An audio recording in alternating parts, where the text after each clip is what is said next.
Video کو like کر کے آگے شیئر ضرور کر دینا۔ انجام کی طرف نگاہ نہیں کرتے۔ اے خاتون جنت کی کنیزوں، آج جسم کی نمائش کرنا یہ آج اللہ اکبر فیشن بنتا جا رہا ہے۔ اللہ اکبر، خواتین اسلام جب اپنے گھر سے نکلتی ہیں تو اس وقت خوشبو لگا کر کے نکلتی ہے، باریک اور پتلے کپڑے پہن کر کے نکلتی ہے، بن سنور کر کے نکلتی ہے، سج سنور کر کے نکلتی ہے۔ میں یہ نہیں کہتا کہ جو بھی عورت گھر سے بن سنور کر نکلتی ہے اس کی نیت غلط ہوتی ہے، واللہ ہم کبھی کسی کی نیت پہ شک نہیں کرتے، مگر نیت کچھ بھی ہو، اسلام کا قانون بہرحال اسلام کا قانون ہے۔ آؤ اب ذرا اپنے ان گناہوں کے حوالے سے تھوڑا سا رب کی بارگاہ کے اندر جو ہے شرمندہ ہو لیں، رب کی بارگاہ میں نادم ہو لیں، گناہوں کے انجام سے باخبر ہو لیں۔ اللہ اکبر۔ آئیے، اسلام میں عورتوں کو خوشبو لگانا منع ہے۔ اگر عورت خوشبو لگائے تو اس کو پابند کیا گیا ہے کہ اس کا رنگ، اس کی جو خوشبو ہے وہ انتہائی ہلکی ہونی چاہیے کہ وہ خوشبو محسوس بھی نہ ہو، اتنی ہلکی خوشبو ہو۔ اے خاتون جنت رضی اللہ تعالیٰ عنہ کی کنیزوں، خوشبو کا رنگ گہرا ہو اور خوشبو بہت ہلکی ہو۔ اگر ایسی خوشبو جو ان عورت لگا کر گھر سے نکلتی ہے، جو آس پاس والوں کو خوشبو محسوس ہوتی ہے اور خوشبو کی لپیٹیں اٹھتی ہے، آؤ آؤ، اللہ کے رسول صلی اللہ علیہ وسلم کا فرمان ذرا دھڑکتے ہوئے دل سے سنو، اپنے دلوں پہ ہاتھ رکھ کر کے۔ پہلے تھوڑی ایک بات میں آپ سے عرض کرنا چاہتا ہوں، حدیث پاک بیان کرنے سے پہلے۔ اللہ اکبر، معاذ اللہ، اگر کسی عورت کے متعلق محلے میں یہ کوئی کہہ دے کہ یہ عورت تو زانیہ ہے، یہ عورت تو بدکار ہے، بولو کیا تم اس کی صحبت میں اٹھو گی؟ کیا تم اس کی صحبت میں بیٹھو گی؟ کیا تم اس کو اپنی سہیلی بناؤ گی؟ اللہ اکبر، اگر کوئی کسی کو زانی اور بدکار کہہ دے تو سارا زمانہ اس سے نفرت کرتا ہے۔ سنو سنو، غیب داں نبی صلی اللہ علیہ وسلم فرماتے ہیں جو عورت اپنے گھر سے خوشبو لگا کر کے نکلتی ہے، یہاں تک کہ مردوں کو اس کی خوشبو محسوس ہوتی ہے، ایسی خوشبو لگانے والی عورت کو قیامت کے دن زانیہ کی حیثیت سے اٹھایا جائے گا، اس کا شمار زنا کرنے والوں میں ہوگا۔ اللہ اکبر، اللہ اندازہ تو کریں، یہ اللہ کے حبیب غیب داں نبی صلی اللہ علیہ وآلہ وسلم فرما رہے ہیں کہ ایسی خوشبو لگانے والی عورت جس کے بدن سے خوشبو کی لپیٹیں اٹھے، مردوں تک کہ اس کی خوشبو پہنچ جائے، ایسی عورت کو قیامت کے دن بدکار کی حیثیت سے، زانیہ کی حیثیت سے اٹھایا جائے گا۔ میرے آقا صلی اللہ علیہ وسلم کی کنیزوں، یہ کسی مولوی کا قول نہیں، یہ کسی ادیب و خطیب کا قول نہیں کہ آپ اس کے اندر ترمیم کرنے کی کوشش کرو، یہ اس رسول کا فرمان ہے، یہ اس آقا کریم صلی اللہ علیہ وآلہ وسلم کا فرمان ہے، جس کی زبان پر رب کا کلام جاری ہوتا ہے، جس کی زبان پر خدا کا کلام جاری ہوتا ہے، جو اپنی طبیعت سے کبھی بولتے ہی نہیں۔ آؤ آؤ، یہی وجہ تو تھی کہ حضرات صحابہ کرام رضوان اللہ تعالی علیہم اجمعین عورتوں کے معاملے میں کتنا محتاط تھے۔ حضرت سیدنا ابو ہریرہ رضی اللہ تعالیٰ عنہ ایک مرتبہ تشریف فرما ہے، ایسے میں ایک عورت خوشبو لگا کر مسجد جا رہی ہے۔ آپ غور فرمائیں، عورت خوشبو لگا کر بازار نہیں جا رہی ہے، عورت خوشبو لگا کر کے پارک میں نہیں جا رہی ہے، عورت خوشبو لگا کر کے گھومنے پھرنے نہیں جا رہی ہے، بلکہ ایک عورت خوشبو لگا کر کے مسجد جا رہی ہے، رب کی عبادت کے لیے جا رہی ہے۔ حضرت ابو ہریرہ کی ناک سے اس کی خوشبو ٹکراتی ہے۔ سیدنا ابو ہریرہ فرماتے ہیں یہ بی بی خوشبو لگا کے مسجد جا رہی ہے۔ اللہ اکبر، اتنا سننا تھا، حضرت سیدنا ابو ہریرہ نے فرمایا اس خاتون کو روک دو اور اس سے کہنا کہ بی بی جا، اور جا کر کے پہلے غسل کر اپنے بدن سے خوشبو کو چھڑا لے، اس کے بعد مسجد جا، کیونکہ میں نے اپنے کانوں سے سنا ہے جو عورتیں خوشبو لگا کر گھر سے باہر نکلے کہ ان کی خوشبو کی لپیٹیں مردوں کی ناک تک کے پہنچ کے انہیں متاثر کرے، ایسی عورتیں لعنتی ہے، ان پر اللہ تبارک و تعالی لعنت فرماتا ہے۔ صرف خوشبو لگانے کا یہ وبال ہے کہ عورت گھر سے خوشبو لگا کر کے نکلے۔ آج کل کی عورتیں تو سر سے لے کر پیر تک کے سنگھار میں ڈوب کر کے نکلتی ہیں۔ اسلام نے سنگھار کو منع نہیں کیا ہے، لیکن سنگھار صرف اپنے شوہر کے لیے، سنگھار صرف شوہر کے لیے ہے اور کسی کے لیے سنگھار نہیں ہے۔ لیکن آج شوہر کے لیے سنگار نہیں کیا جاتا، بازار کے لیے سنگار، فلموں کے ہال جانے تک کے لیے سنگار، ولیموں میں جانے کے لیے سنگار، بلکہ اللہ اکبر اب تو سنگار کا بھی طور بدل رہا ہے، اس کا طریقہ بدل رہا ہے۔ کل کی عورتیں گھر میں بیٹھ کر سنگار کرتی تھی اور پھر باہر نکلتی تھی، اسلام نے اس کی بھی اجازت نہیں دی۔ اب تو عورتیں سنگار کرنے کے لیے باہر جاتی ہیں، بیوٹی پارلروں میں جاتی ہے اور وہاں جا کر کے سنگار کرتی ہے، کبھی مردوں کے ہاتھ سے، کبھی اجنبی عورتوں کے ہاتھ سے۔ اور بڑی معذرت کے ساتھ ہر بیوٹی پارلر کو ہم کچھ نہیں کہتے، لیکن اتنا ضرور کہتے ہیں آج کل بیوٹی پارلر جو ہے وہ زنا کے اڈے بنتے جا رہے ہیں، وہاں سے باضابطہ طور پہ برائی پھیلانے کی کوشش کی جا رہی ہے۔ اے خاتون جنت کی کنیزوں، سنو سنو، دل کے کانوں سے سنو، اللہ کے حبیب غیب نبی صلی اللہ علیہ وآلہ وسلم نے ارشاد فرمایا، اللہ اللہ میرے کریم آقا صحابہ سے فرماتے ہیں، اے میرے صحابہ جب میں نے جہنم کا مشاہدہ کیا تو میں نے دیکھا ایک گڑھا ہے اور اس گڑھے سے عورتوں کے چیخنے چلانے کی آوازیں آ رہی ہے، عورتوں کے چیخنے چلانے کی دردناک آوازیں آ رہی ہے۔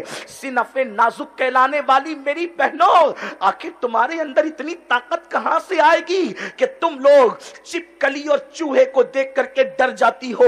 اللہ کے عذاب کو تم کیسے برداشت کرو گی؟ اپنا برا کرنے والی میری بہن، تو اپنی زندگی کو تباہ نہ کر، تو اپنی زندگی کو برباد نہ کر۔ یہ 4 دن کی چاندنی کے لیے تو نے اپنی آخرت کو کیوں تباہ کرنا؟ تو نے اپنی آخرت کو کیوں برباد کرنا؟ اے خاتون جنت کی کنیزوں، اللہ کے حبیب غیب دا نبی صلی اللہ علیہ وآلہ وسلم ارشاد فرماتے ہیں، جہنم کے ایک گڑھے سے، جہنم کے ایک کنویں سے عورتوں کے چیخنے چلانے کی دردناک آواز آتی تھی۔ وہ آواز اتنی دردناک تھی کہ کلیجہ منہ کو آتا تھا۔ میں نے پوچھا جبریل یہ کون سی عورتیں ہیں، ان کے دردناک چیخنے چلانے کی آوازیں کیوں آ رہی ہے، ان کی آہو فغاں کیوں ہے، ان کی آہو بکا کیوں ہے؟ تو جبریل امین نے عرض کیا، یا رسول اللہ یہ آپ کی امت کی وہ عورتیں ہیں جو ناجائز چیزوں کے ساتھ سنگار کیا کرتی تھی۔ جب یہ بنتی سنورتی تھی تو ناجائز طریقے سے بنتی سنورتی تھی،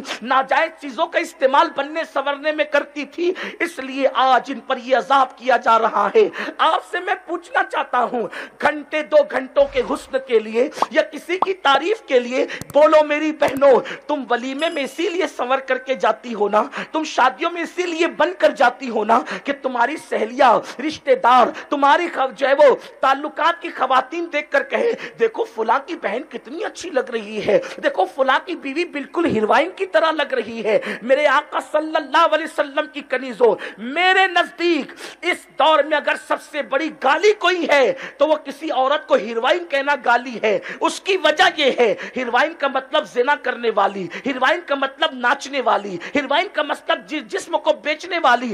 حیرت کی بات یہ ہے اگر کوئی کسی کو کہہ دے کہ تو جسم فروش ہے تو وہ اس سے لڑنے کے لیے، مارنے کے لیے تیار ہو جائے۔ اے خاتون جنت کی کنیزوں، جب کوئی تمہیں ہیروئن کہتا ہے تو تم جو ہے وہ گردن کو جھرجھری دیتی ہو، اتراتی ہو، مسکراتی ہو، ایک دوسرے سے تالیاں لیتی ہو، او ہو میری تعریف کی تو حد کر دی کہ میں ہیروئن جیسی لگ رہی ہوں۔ ارے میری بہن، ہیروئن تو زانیہ کا نام ہے، ہیروئن تو شرابیہ کا نام ہے، ہیروئن تو جسم کو بیچنے اور فروخت کرنے والی کا نام ہے، بلکہ فاحشہ جتنی بدکار نہیں ہوتی اس سے زیادہ ہیروئن بدکار ہوتی ہے، کیونکہ فاحشہ جب زنا کرواتی ہے تو 4 دیواری میں چھپ کر زنا کرواتی ہے، اور ہیروئن جب زنا کرواتی ہے تو کمرے کے سامنے زنا کرواتی ہے اور اس کے پوسٹر لگتے ہیں، اس کو فلموں میں دکھایا جاتا ہے۔ اتنی بدترین عورت کا ٹائٹل لے کر کے تم اتنی خوش ہوتی ہو؟ ارے تمہیں تو یہ ہونا چاہیے کہ میں کسی ولیمہ میں شان سے جاؤں کہ کوئی مجھے دیکھ کر پکار اٹھے تو بالکل کنیز فاطمہ لگ رہی ہے، تیری زندگی کو دیکھ کر کے نبی کی شہزادی کی زندگی یاد آ گئی ہے، تیری زندگی کو دیکھ کر کے ام المومنین اما عائشہ کی زندگی یاد آ گئی ہے۔ لیکن کتنے افسوس کی بات ہے، تمہاری سوچ بدل گئی، تمہاری فکر بدل گئی، تمہارا انداز زندگی بدل گیا. اے خاتون جنت کی کنیزوں، 2 جملوں کا خراج وصول کرنے کے لیے جب تمہیں اتنے دردناک عذاب میں مبتلا کیا جائے گا، اللہ کے حبیب فرماتے ہیں تھوڑا اپنے آپ پہ رحم تو کرو. اللہ اکبر. ہمارے بچپن میں جب اسٹو جلائے جاتے تھے تو اسٹو کے اندر ایک پین لگائی جاتی تھی، اگر وہ پین عورتوں کو چبھ جاتی تو عورتیں چیخ پڑتی تھی. ایک پین اگر کوئی عورت کو چبا دے تو عورت چیخ پڑتی ہے. اللہ کے حبیب صلی اللہ علیہ وآلہ وسلم فرماتے ہیں جب کوئی عورت اس لیے بن سمر کر اپنے گھر سے نکلتی ہے کہ مرد دیکھ کر کے اس کے فتنے میں مبتلا ہو جائے، ایسی عورتوں کی چمڑی کو قیامت کے دن آگ کی کینچی سے کاٹا جائے گا، جہنم کی آگ کی بنی ہوئی کینچی سے کاٹا جائے گا. میری بہنوں تمہیں کیا ہو گیا ہے؟ تم سیریل دیکھ کر، فلمیں دیکھ کر، دنیا کی فیشن میں مبتلا ہو کر کے تم نے اپنے آپ کو اللہ کے عذاب کے حوالے کر دیا. میری بہنوں، دنیا کا کوئی انسان ایسا نہیں ہے، دنیا کا کوئی انسان ایسا نہیں ہے جو میرے اللہ کے عذاب کو برداشت کر سکے. اگر میرا اللہ ہلکے سے ہلکا عذاب دے تو بھی دنیا کا کوئی انسان میرے اللہ کے عذاب کو برداشت نہیں کر سکتا. اپنے کروڑوں گناہ، اپنے لاکھوں گناہ، اپنے ہزاروں گناہ جو تم کر رہے ہو، اس کا انجام تو دیکھو. قرآن کہتا ہے وَإِنَّ الْفُجَّارَ لَفِي جَحِيمٍ، جہنم ہے ان لوگوں کے لیے جنہوں نے گناہ کیے. یہاں ایک بات میں آپ سے کرنا چاہتا ہوں، اگر برا لگے تو مجھے معاف کرنا. آپ ایسی نہیں ہے، لیکن صرف میں دنیا کا سروے پیش کر رہا ہوں. آج کل عورتیں بنتی ہیں، سنورتی ہیں، فون پر لمبی لمبی گفتگو اجنبی مردوں سے کرتی ہیں، اور کبھی کبھی تو اللہ اکبر نفسانی خواہشات یہاں تک پہنچاتی ہے کہ بائک پر گھومنے کے چکر میں کسی لڑکے کے ہاتھوں آبرو فروخت کی جاتی ہے. اللہ اکبر. خوبصورت زیور کے چکر میں، کبھی کبھی اللہ اکبر اپنی پسند کی شادی کے چکر میں مردوں کے ہاتھوں اپنی آبرو فروخت کی جاتی ہے. میں آپ سے صرف اتنا کہتا ہوں، آبرو جو ہے لٹانے والی عورت کا انجام کیا ہے وہ تو بعد میں. اچھی طرح یاد رکھنا، جو بدکار لوگوں کی صرف حمایت کرے، صرف حمایت کرے، ان کا کیا انجام ہے.